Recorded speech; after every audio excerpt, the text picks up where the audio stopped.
창세기 강의 시작하겠습니다. 복음성가 누군가 널 위해 기도하네 찬양합니다.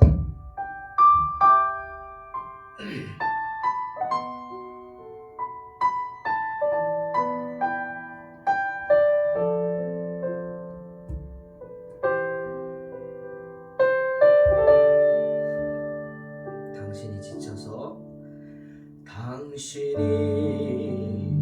지쳐서 기도할 수 없고 눈물이 빗물처럼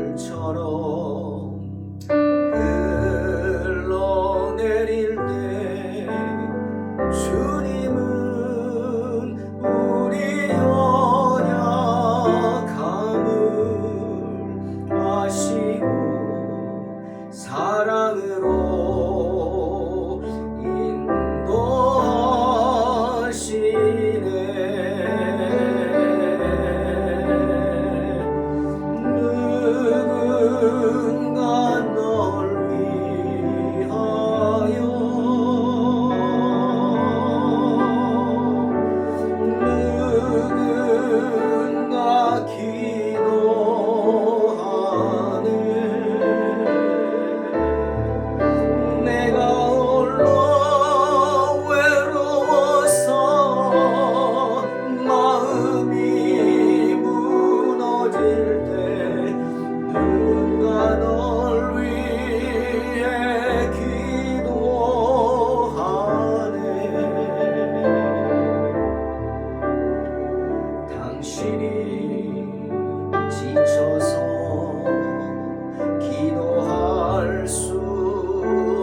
기도해 주십니다. 오늘 말씀 창세기 4장 25절로 26절입니다. 봉독합니다. 아담이 다시 아내와 동침하매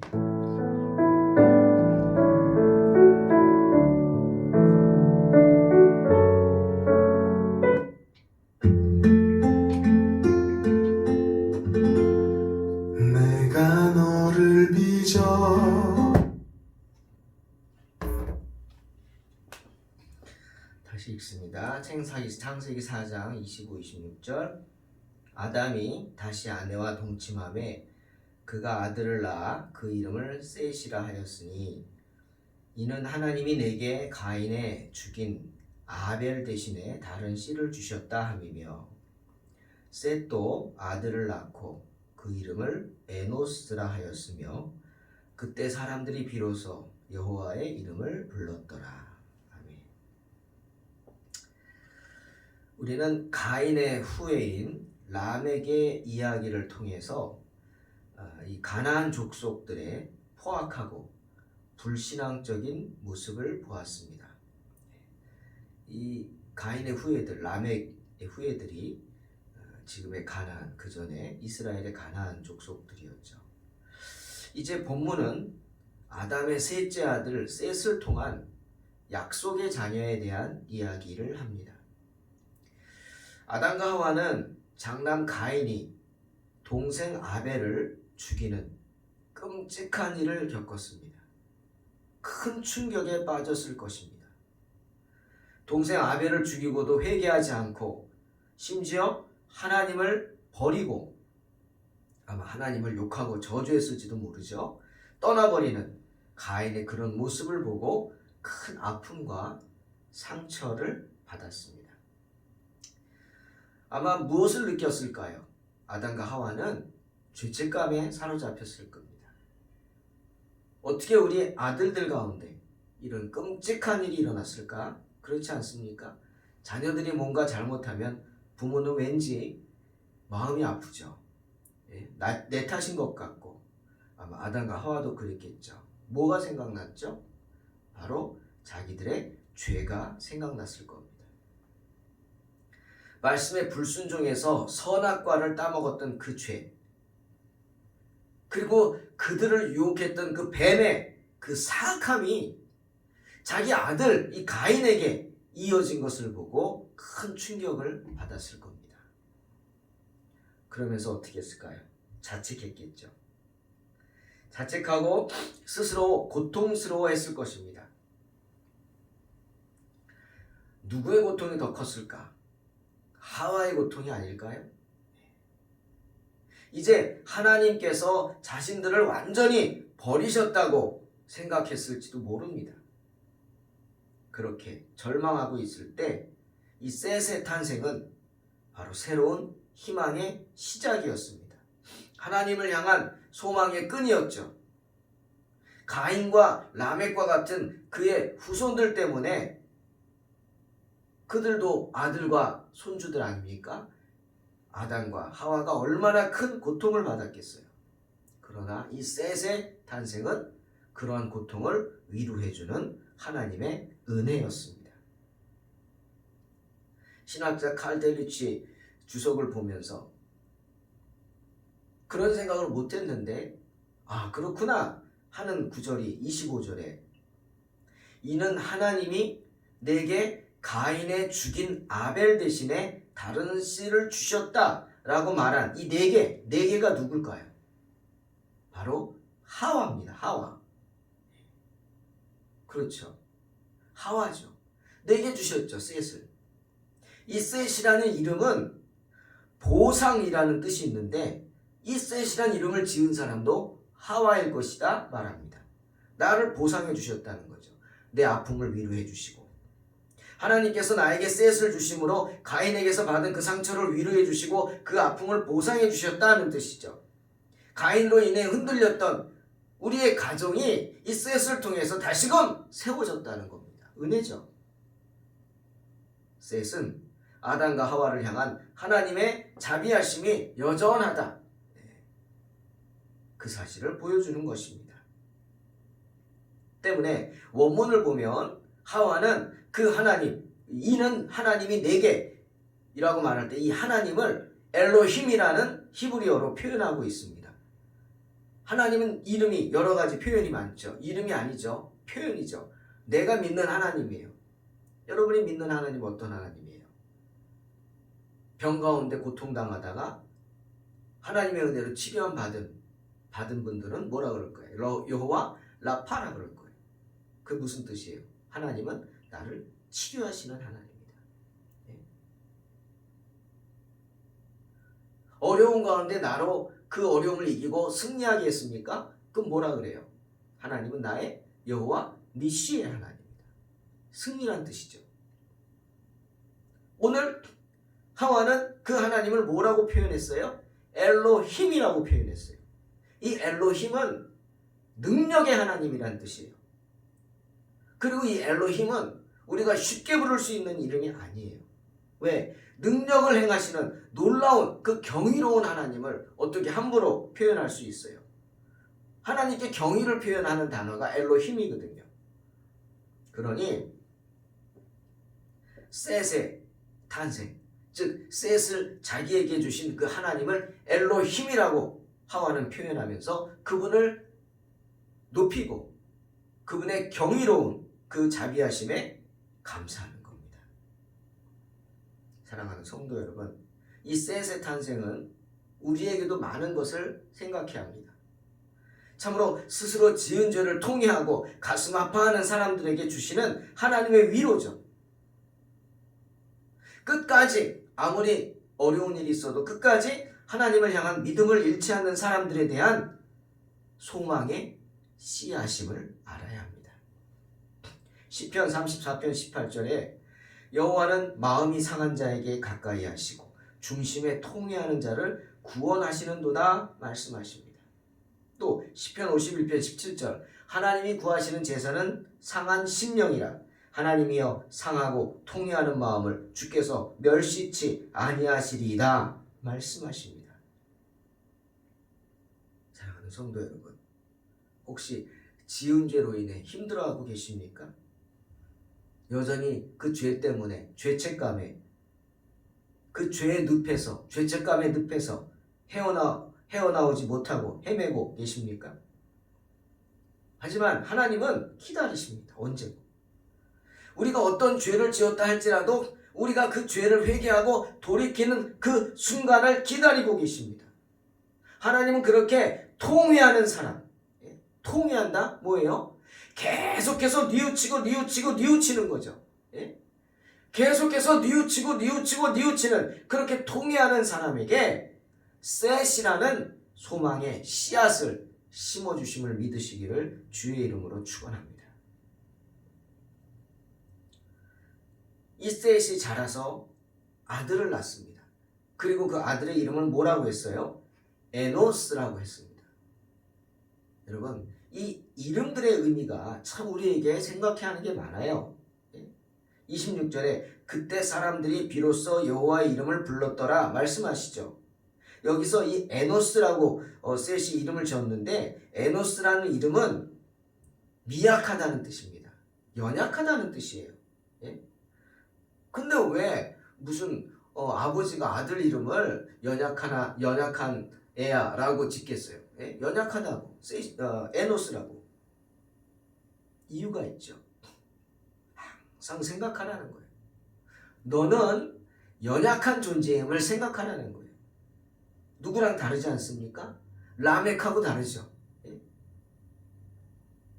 자기가 사람을 죽인 것을 자랑하는 라멕과 같은 그런 가인의 아들들과는 다르지 않습니까?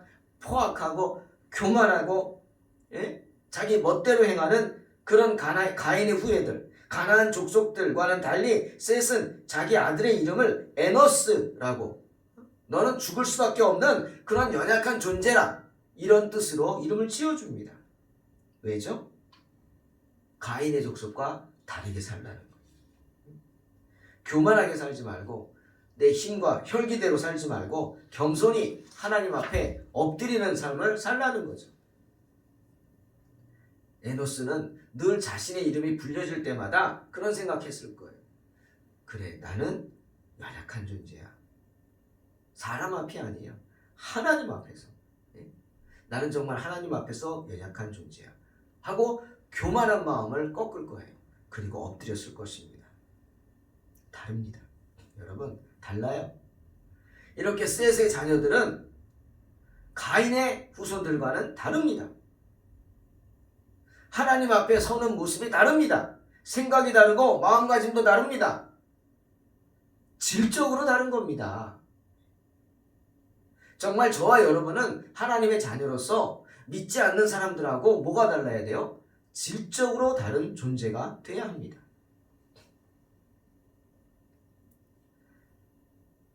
(26절에) 그때 사람들이 비로소 여호와 이름을 불렀다. 이 의미가 뭐죠? 셋의 시대부터 사람들이 에덴 동산에서의 자신들의 죄를 생각하면서 더 하나님께 매달렸다는 거예요.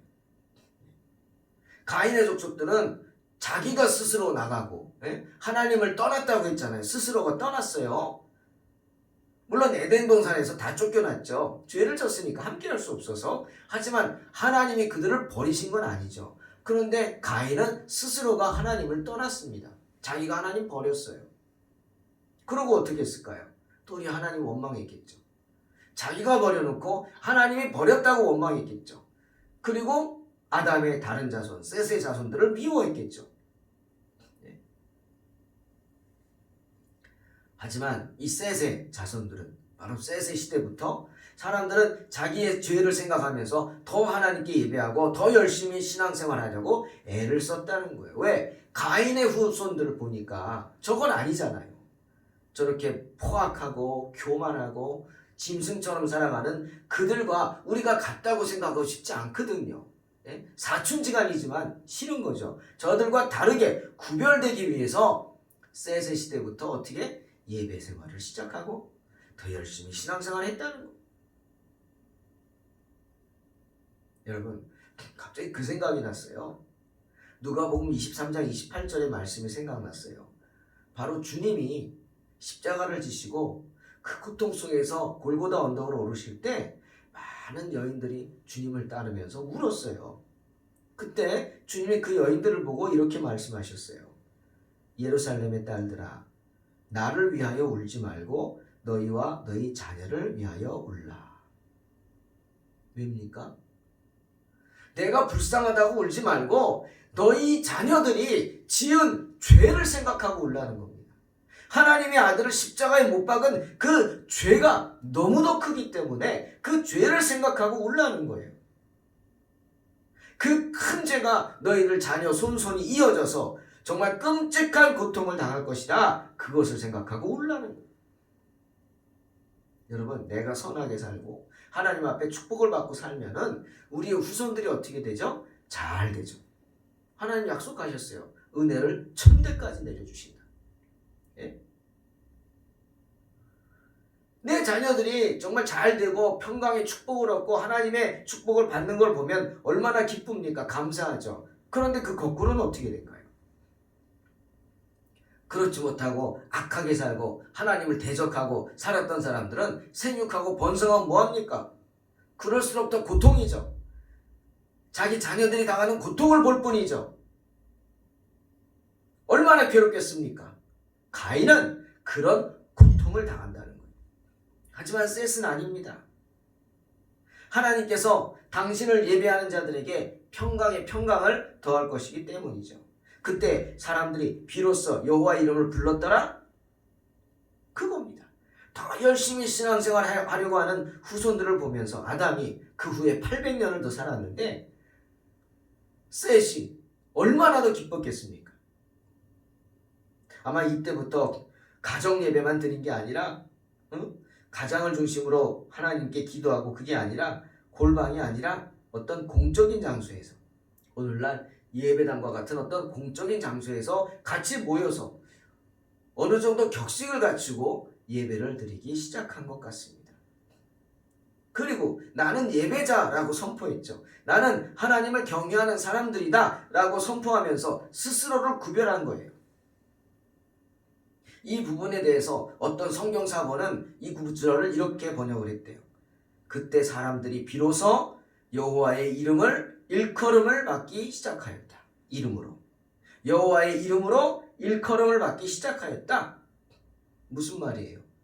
사람들이 그렇게 모여서 예배하는 사람들을 보고 하나님의 사람이다 라고 불렀다는 거예요. 사도행전 11장 26절에 나오듯이 안디옥에서 예수님의 제자들이 한 곳에 매주일 모여서 예배를 드리고 성경을 공부했죠. 그것을 보고 안디옥에 있는 안 믿는 사람, 믿지 않는 사람들이 그리스도인이라고 불렀어요. 그리스도를 따르는 사람이라는 뜻이죠. 그렇듯이 믿지 않는 가인의 후손들이 이 셋의 후손들을 여호와를 믿는 사람들이라고 부른 것 같습니다. 물론 축복의 말이 아닐 거예요. 요즘 불신자들이 교회 다니는 성도들을 뭐라 그래요? 예수쟁이라고 그러죠. 예수쟁이. 예? 저는 예수쟁이 그러고 뭐 욕하기도 하죠. 어쨌건 구별됐다는 거예요. 그들과는 구별됐다는 거예요. 여호와의 이름을 일컫는 사람들, 예? 하나님을 경외하는 사람들, 즉 예배자. 아담의 세 번째 아들 셋은 의미가 이렇게 나를 하나님이 위로해 주셨다, 예? 보상해 주셨다, 그런 뜻도 있고요. 고정하다 하는 뜻이 있습니다. 영어에서도 셋이 세팅한다 그러죠. 고정한다고. 아마 이 셋이란 단어가 히브리에서 왔나 봐요. 이 셋이 그런 고정하다는 의미가 있어요. 아담과 하와가 예언을 하면서 자기 아들 이름을 셋이라고 지은 거죠. 왜? 고정해달라고. 하나님, 믿음을 여기다 고정해주세요. 이들의 믿음이 고정되게 해주세요. 여호와 하나님을 향한 그 믿음의 유산이 영원히 셋의 후손들에게 고정되어서 이어지게 해주세요. 소망한 거 아닐까요? 저희들이 소망하듯이 믿음의 기업이 이어지게 해주세요. 우리 자녀들, 손손이. 예? 정말 그들의 소망처럼 셋의 후손을 통해 메시아, 예수 그리스도가 탄생하게 됩니다. 배교의 우두머리인 가인은 영원한 방랑자가 되었지만 참 교회의 조상이 되신 셋은 정착한 사람이 된 거예요. 여러분, 참된 정착은 어디 있어요? 오직 예수 그리스도 안에 있습니다. 오직 교회 안에 있음을 믿으시기 바랍니다. 이런 셋의 위로가 여러분의 삶에 함께 하시길 주의 이름으로 축원합니다. 하나님이 당신의 백성에서 한 가지 위로를 거둬가십니까? 여러분에 있는 어떤 위로를 거둬가셨습니까? 예? 낙심하지 마십시오. 가인과 아벨을 한꺼번에 거둬가신 것 같을 거예요. 아담과 하와는 다 잃었죠. 아벨은 가인이 죽였고 가인은 동생을 죽이고 떠나갔습니다. 다 잃어버렸어요. 얼마나 낙심이 되겠어요. 이제 끝이라고 생각했을 수도 있어요. 하지만 낙심하지 않고 끝까지 주님을 바라보고 주님을 사모하는 한 하나님께서는 아담과 하와에게 셋을 주시듯이 대신 또 다른 위안을 우리에게 주실 줄로 믿습니다.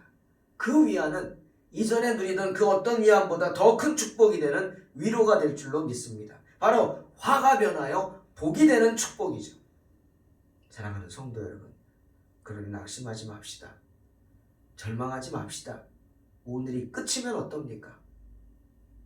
내 믿음을 지키고 천국만 갈 수 있다면 정말 오늘이 끝이라 할지라도 나는 정말 한 그루 사과나무를 심은 어떤 철학자처럼 오늘 내일의 최선을 다할 걸로 믿습니다. 이런 놀라운 셋의 축복을 받으시기를 주의 이름으로 축원합니다. 기도하겠습니다.